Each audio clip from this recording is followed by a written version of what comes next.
Hai guys, apa kabar semua? Semoga baik-baik saja. Jumpa lagi dengan saya Ajeng di channel yang random ini. Untuk kalian yang baru mampir di channel ini, saya sarankan untuk menonton video yang sebelum-sebelumnya supaya nggak bingung dengan alur ceritanya. Saya juga mau mengingatkan pembahasan ini mengandung spoiler, jadi kalau kalian nggak suka spoiler, silahkan berhenti menonton. Di video kali ini saya akan membahas nanomachine berdasarkan light novelnya chapter 186 sampai 190. Yuk, kita mulai aja pembahasannya. Cus! Di video sebelumnya, kita sudah membahas sampai Yowun akhirnya berhasil mendapatkan 3 persetujuan dari 3 elders, yaitu Huan Yi, Yin Moha, dan Samayi. Di sini, Samayi sempat menawarkan putrinya Samayong untuk dijadikan istri Yowun. Tapi Yowun menolak dengan tegas dan berkata lebih baik dia nggak dapetin persetujuannya Samayi daripada dia dapat persetujuan tapi harus nikahin Samayong. Jadi gagal kan rencananya si Samayi, tapi persetujuan tetap dapat. Kemudian rombongan Yowun pun pergi menuju Akademi Madokan untuk bertemu dengan Li Huamyong. Di sebuah restoran sederhana dekat Akademi Madokan, ada sebuah ruangan khusus untuk tamu VIP. Yowun dan kawan-kawan ada di sana bertemu dengan Li Huamyong. Li Huamyong terkejut saat tahu kalau gadis muda yang bertindak sebagai bodyguardnya Yowun itu adalah Yin Moha, elder ke-10 yang telah melalui body reconstruction. Dan juga terpana karena Yowun telah berhasil menarik Yin Moha yang sangat susah didekati ya guys normalnya gitu kan ke pihaknya. Li Huamyong pun menanyakan apa yang ingin ditanyakan Yowun kepadanya. Yowun meminta para anggotanya untuk keluar dulu setelah sebelumnya si Yowun ini meminta Yin Moha untuk mengizinkannya cerita soal si tanpa nama. Yowun pun menanyakan soal siapa yang lulus ujian ke-6 70 tahun yang lalu. Li Huamyong agak terkejut dengan pertanyaan Yowun. Yowun pun menceritakan soal Yin Moha, yaitu soal pertemuannya dengan si ketua sekte pedang dan sihir, kenapanya gitu kan. Kemudian soal si tanpa nama, dan juga soal skill yang harusnya ada di perpustakaan bawah tanah, tapi si tanpa nama bisa menguasainya, seenggaknya 2 dari 3 buku yang ada di sana kan. Li Huamyong terkejut, itu artinya si tanpa nama ini sudah pasti pernah masuk ke perpus lantai bawah tanah dong, gitu kan pikirannya. Bahkan si tanpa nama pun bisa melakukan gerakan formasi pertama skill pedang iblis langit yang asli, yang seharusnya bukunya itu kan ada di The Lord gitu kan, karena The Lord yang simpan gitu. Kenapa dia bisa tahu kan? Li Huamyong agak ragu, tapi dia pun memberitahu Yowun orang yang lulus tes ke-6 70 tahun yang lalu, yaitu Lord sebelumnya, Chun In-ji alias kakeknya Yowun. Yowun di sini kaget. Chun In-ji ini adalah Lord yang paling kuat selama 500 tahun ini, maksudnya dalam kurun waktu 500 tahun ya guys. Jadi Chun In-ji telah berhasil memperluas wilayah kultus iblis melebihi lord-lord yang sebelumnya dari 500 tahun yang lalu. Chun In-ji juga aktif melawan Force of Justice dan Force of Evil. Intinya dia itu lord yang kuat guys, dan jenius juga. Makanya kan dia bisa lulus tes ke-6. Tapi Chun In-ji ini menghilang secara misterius 20 tahun yang lalu setelah dia itu kayak ngasihin jabatannya ke anaknya tuh si Chun Woo-jong gitu kan, nih gua mau berhenti jadi The Lord, lu jadi The Lord aja gitu, gua mau ada sesuatu yang harus gua lakuin, kayak gitulah istilahnya. Dan tidak diketahui keberadaannya sampai sekarang. Kalau bukan Chun In-ji yang lulus tes ke-6 70 tahun yang lalu, jadi si tanpa nama itu siapa dong? Jadi makin bingung lagi kan si Yowun. Saat mereka sedang bingung mikirin kira-kira siapa si tanpa nama, tiba-tiba terdengar suara trompet yang bergemuruh seantero kultus. Itu adalah tanda bahwa The Lord beserta rombongannya telah berhasil kembali. Jadi udah kembali dari Yulin. Suasana kultus langsung heboh kan. Saat itu Yowon bersyukur dia sudah bergerak dengan cepat, maksudnya dalam mengumpulkan persetujuan dan melemahkan 6 sekte lah ya, karena kan udah musnah tuh si sekte racun sama si setengahnya sekte sihir gitu. Li Huamyong menanyakan apa Yowon mau lihat parade The Lord. Yowon mengangguk mengiyakan, toh nanti Yowon juga bakal ketemu The Lord kok gitu kan. Karena kan dia udah jadi elder ke-12, jadi otomatis dia bakal ikut ke istana untuk upacara penyambutan kembalinya The Lord ke kultus plus langsung mengikuti rapat gitu kan. Saat itu Yin Moha harus kembali ke sektenya dulu untuk mengambil topeng kulit dia yang tua gitu kan. Jadi Yin Moha ini mau menyembunyikan kenyataan kalau dia udah melalui body reconstruction. Thousand Mountain, tempat di mana kultus iblis berada ini, letaknya di sebelah selatan Jianghu. Jadi Jianghu ini tuh nama negaranya ya guys. Bukan Yulin itu Force of Justice. Jadi Jianghu itu adalah nama negaranya.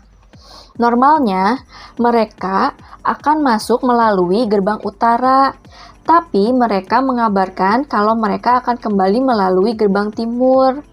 Jadi anggota kultus menunggu mereka di wilayah timur kultus.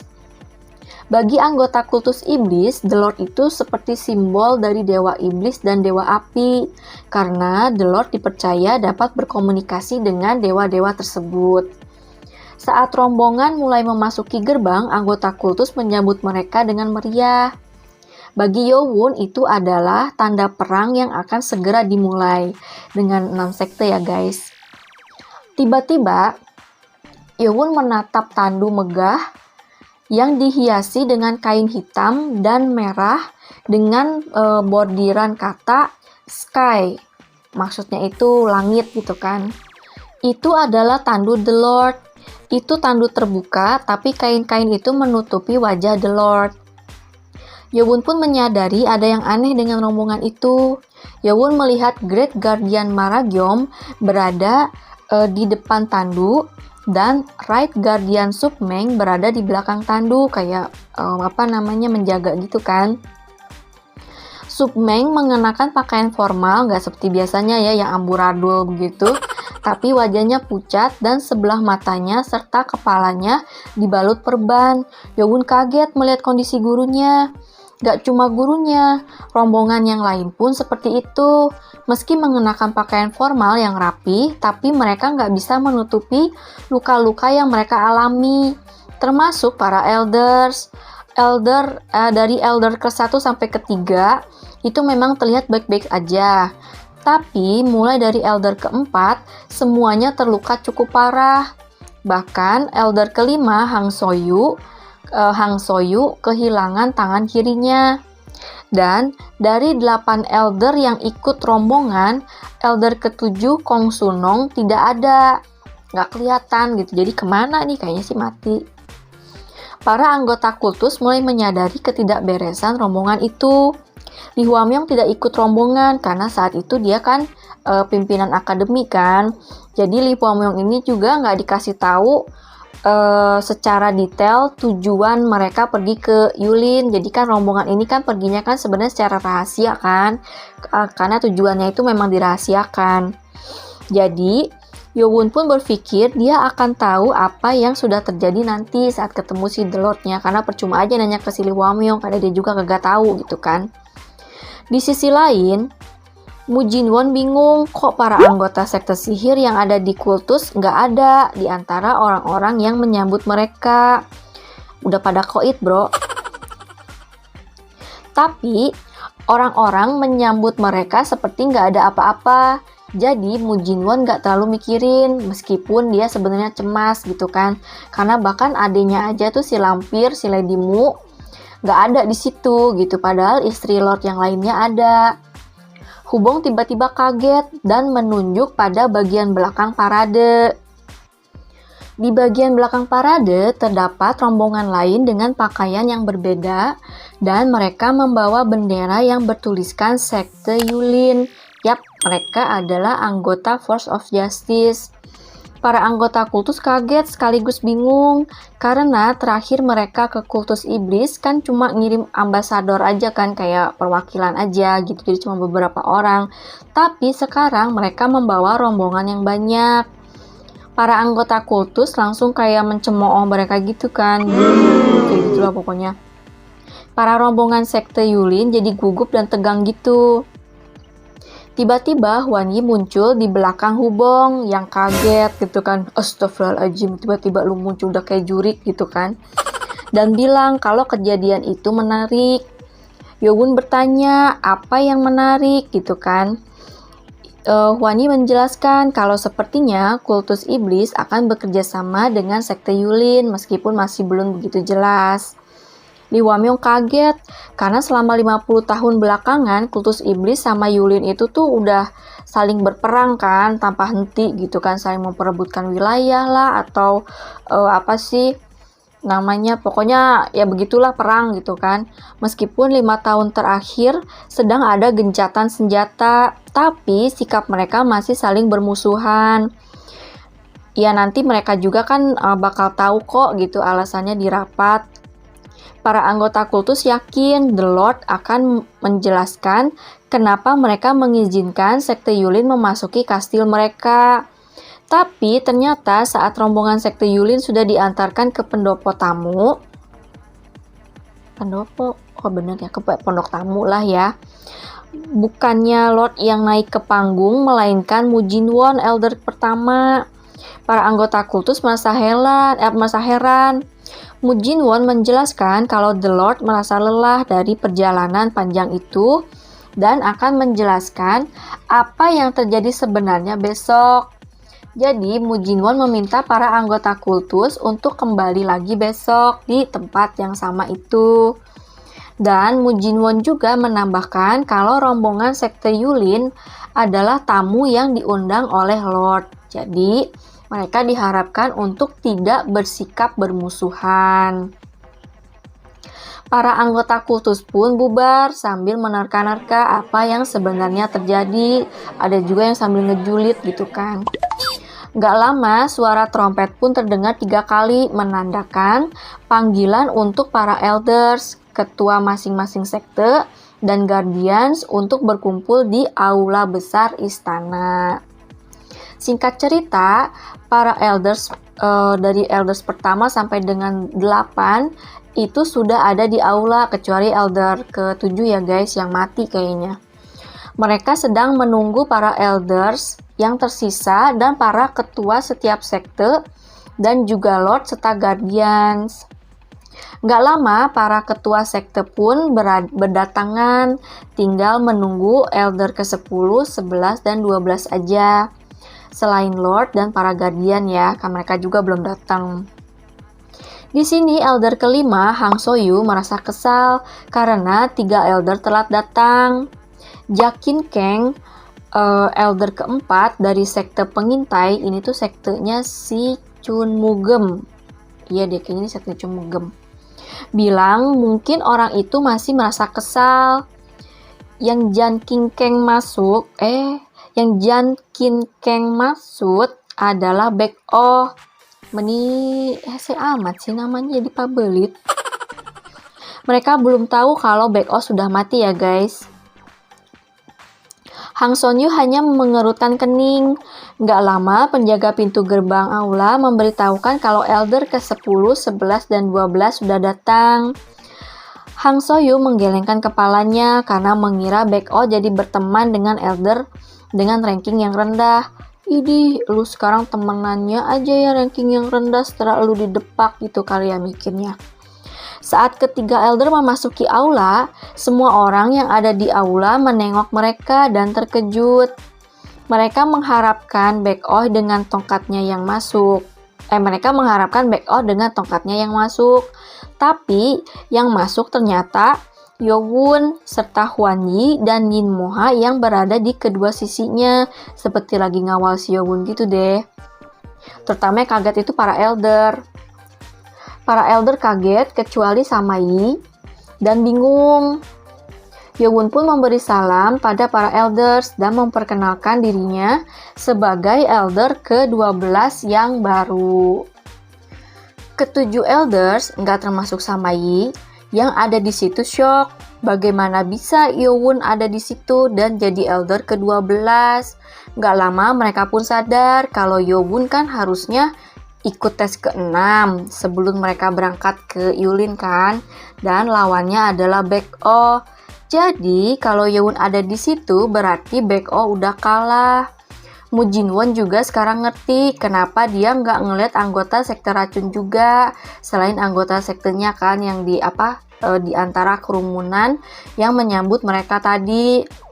Di sini nggak ada satupun dari ketujuh elder yang membalas salam Yowun. Si Hang Soyu tersenyum sinis. Mereka nggak akan mengakui Yowun sebagai elder ke-12. Gue cuekin aja lo ya, suwe lo gitu kan mikirnya. Ini kan karena mereka ngerasa kesal kan dan marah pada Yowun yang udah bikin cucu keponakannya mereka pokoknya si para pangeran sama putrinya dari 6 sekte itu menjadi cacat gitu kan. Suwe aja lu yang suwe. Pikirnya begitu. Tiba-tiba dari barisan depan para ketua sekte, seorang pria bertubuh tinggi besar berdiri dan membalas salam Yowun. Assalamualaikum, waalaikumsalam, kan kayak gitu kali ya. Dia memperkenalkan dirinya sebagai Go Wang Hyun ya guys. Ketua sekte Demon Fist, yaitu bapaknya si Go Wang Heul. Hang Soyu shock. Dia pikir ketua sekte yang lain kan gak bakal berani menentang 6 sekte kan. Zaman kapan dulu itu. Tapi selain Go Wang Hyun, hese amat sih. Cetak Jing, ketua sekte Westgate, bapaknya Che Taegyeom. Kemudian Ho Sang-gin, ketua sekte Power X, bapaknya si Ho Sang-hwa. Dan para ketua sekte tingkat atas lainnya pun membalas salam dari Yowun. Para elder dari 6 sekte shock karena jumlah ketua sekte yang membalas salam Yowun ada lebih dari 50 orang dan terus bertambah sampai sepertiga para ketua sekte yang hadir di aula itu membalas salam Yowun. Yang enggak itu cuma sekte pendukung 6 sekte guys. Yowun merasa terharu karena ini semua berkat usaha Go Wang Heul dan Hubong yang Yowun tugasin untuk menemui para ketua sekte lainnya. Dan ternyata anggota Yowun yang udah pada keluar akademi juga turut membantu. Elders dari 6 sekte merasa geram. Bagi mereka, Yowun itu cuma serangga yang bisa mereka injak kapanpun. Kayaknya elu deh yang serangga. Tapi sekarang Yowun sudah jadi seorang pemuda yang telah membuat mereka merasa terancam untuk yang pertama kalinya. Gak lama, penjaga gerbang memberitahukan bahwa The Lord sudah datang. Saat The Lord yang mengenakan jubah hitam dengan bordiran naga emas memasuki aula, para elders dan para ketua sekte berlutut dengan satu kaki. Elder pertama kemudian meneriakkan kayak kejayaan untuk kultus iblis gitu kan. Dan kemudian meneruskan dengan kata-kata kami pengikut kultus merasa terhormat dengan kehadiran The Lord kultus iblis gitu kan. Yang lainnya menyambung dengan kata-kata kami merasa terhormat sambil tangannya dikepalkan begitu kan. Meureun. Saat Chun Yujong memasuki aula, suasana aula langsung berubah, kayak udaranya gitu berubah drastis, kan dia kan pemurung. Saat dia duduk, dia mengangkat tangannya dan Great Guardian Maragyom menyuruh para elder dan para ketua sekte untuk duduk. Saat itu Yowun menatap The Lord yang melihat pada anggotanya dengan tatapan sombong dan merendahkan. The Lord seperti kaisar di situ. Tapi Yowun menyadari kalau nafas The Lord nggak beraturan. Sepertinya The Lord mengalami luka dalam, tapi nggak terlalu parah. Yobun semakin penasaran sebenarnya apa sih yang terjadi di perjalanan rahasia itu gitu kan, sampai dia nggak bisa tidur. Nggak gitu juga sih. Sampai para elders yang harusnya yang harusnya kan kuat gitu, tapi mereka tuh pada terluka gitu. Dan The Lord terluka seperti itu. Yobun pun melihat pada Right Guardian Submeng yang pucat dan sebelah matanya dibalut perban. Yobun mengkhawatirkan gurunya, keadaannya gitu kan. Tapi berbeda dari Yobun, Submeng yang baru ngeh Yobun ada di situ memelototkan matanya. Loh kok murid gue ada di sini? Kan harusnya Yobun gak mungkin ada di situ kan. Muka Submeng yang tadinya pucat jadi bercahaya lagi. Rasanya sepertinya tuh kesulitan yang dia hadapi selama perjalanan rahasia itu menghilang setelah melihat satu-satunya muridnya ada di situ. Submeng pun tersenyum dengan bangga dan Yobun pun balas tersenyum. Bahkan Submeng tambah bangga lagi saat sadar kalau Yobun udah lebih kuat darinya, kan dia bisa ngerasain ya gitu. Dia jadi merasa terharu. Yobun yang merasakan ada energi yang mengarah ke arahnya, mengalihkan pandangan pada The Lord yang sedang menatapnya, kaget. Chun Yu-jong gak nyangka kalau Yobun ada di situ.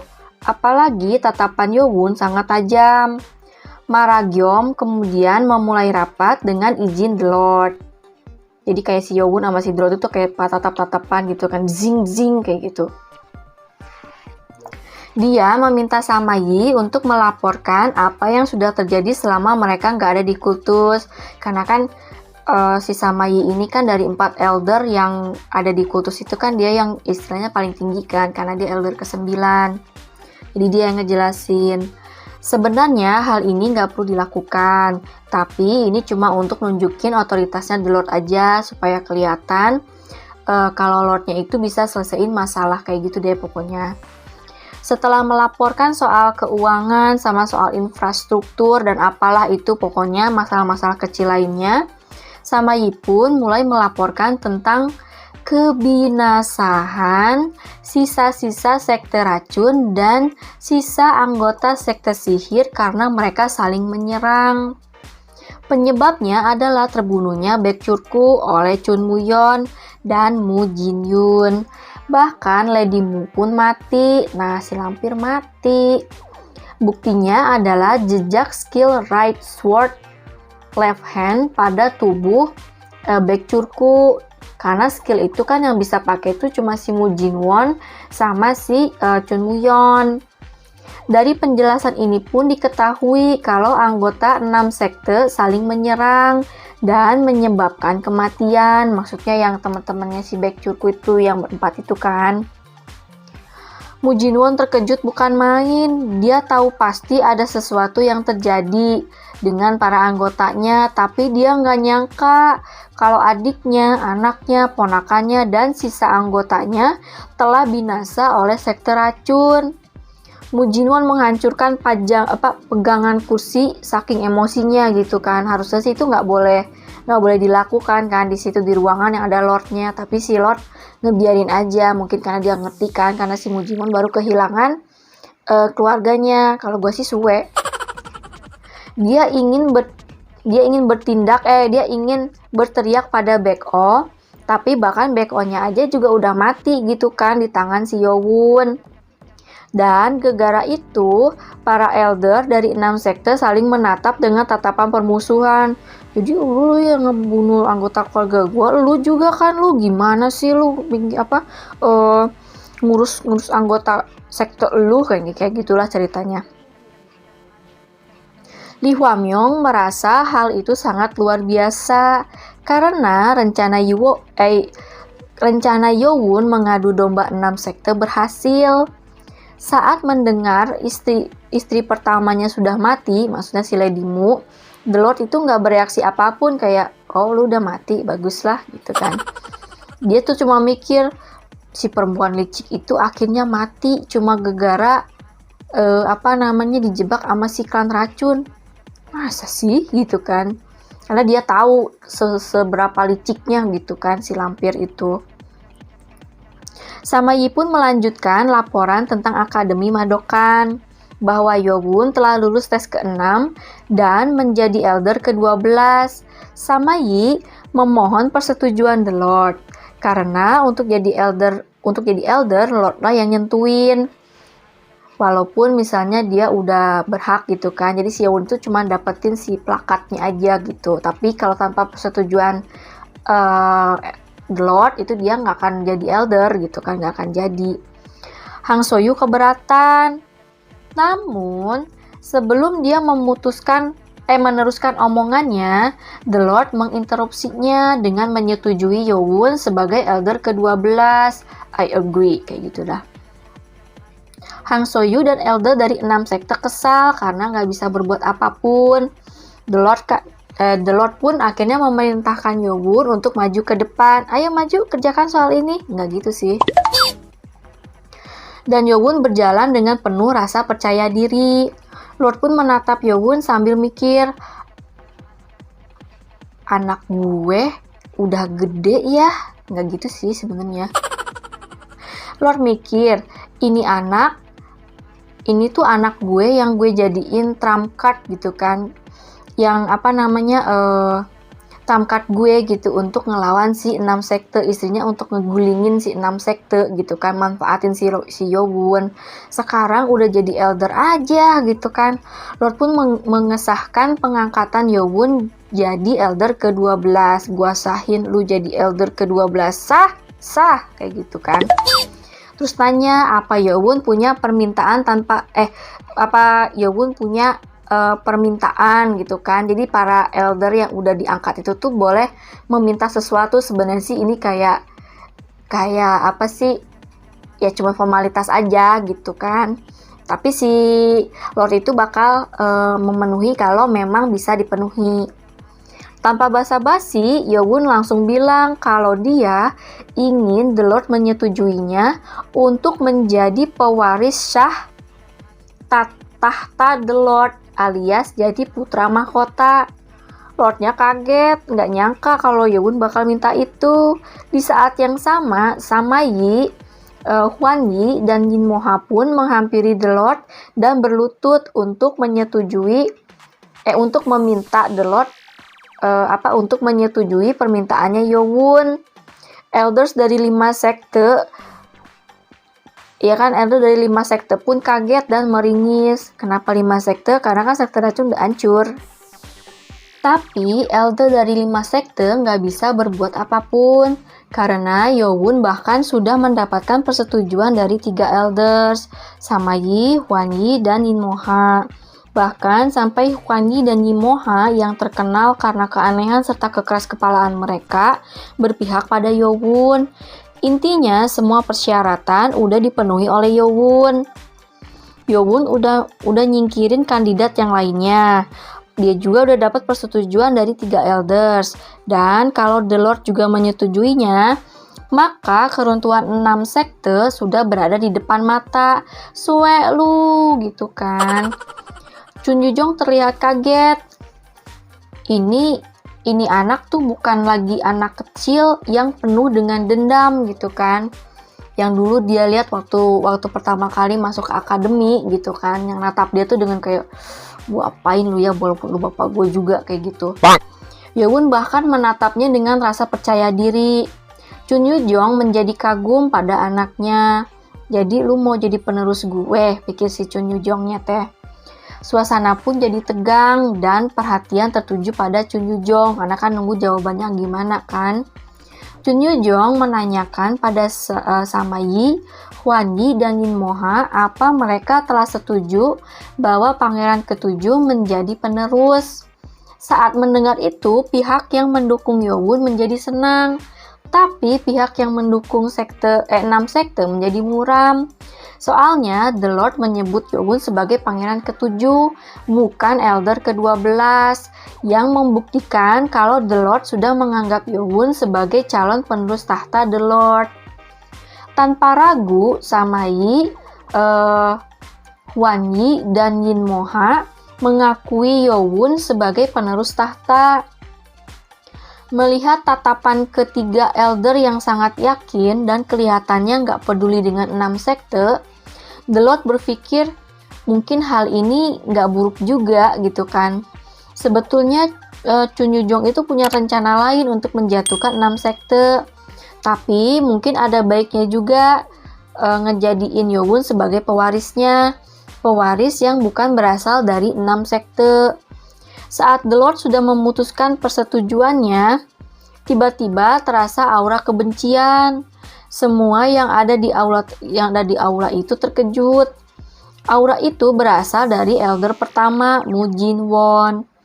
Mu Jin-won menatap penuh kebencian pada Yowon. Dia sudah shock saat tahu keluarganya plus setengah anggota sektenya udah binasa. Jadi, dia udah nggak peduli apapun lagi. Intinya, Mu Jin-won kan awalnya mikir. Maksudnya dia tuh kecewa banget gitu kan. Awalnya kan dia mikir, kalau keponakannya si Chun Moo-yeon itu udah tinggal selangkah lagi untuk jadi penerus The Lord.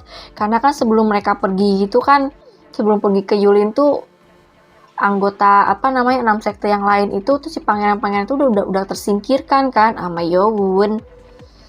Tapi juk-juk pas pulang dia dapat berita kalau adiknya, ponakannya, anaknya, plus setengah anggota sektenya udah dibantai abis oleh sekte racun dengan alasan yang nggak mungkin dilakukan oleh adiknya yang super licik dan ponakannya yang mewarisi kelicikan ibunya. Jadi maksudnya nggak mungkin gitu si Lady Mu ataupun Chun Moo-yeon itu bisa masuk ke dalam jebakan lah istilahnya gitu kan. Jadi si Mu Jin-won itu mikir mereka pasti dijebak nih gitu kan. Dan gak mungkin juga gitu duaan ini tuh melakukan sesuatu secara ceroboh gitu. Terus tahu-tahu sekarang Yowon menyatakan diri sebagai penerus Lord.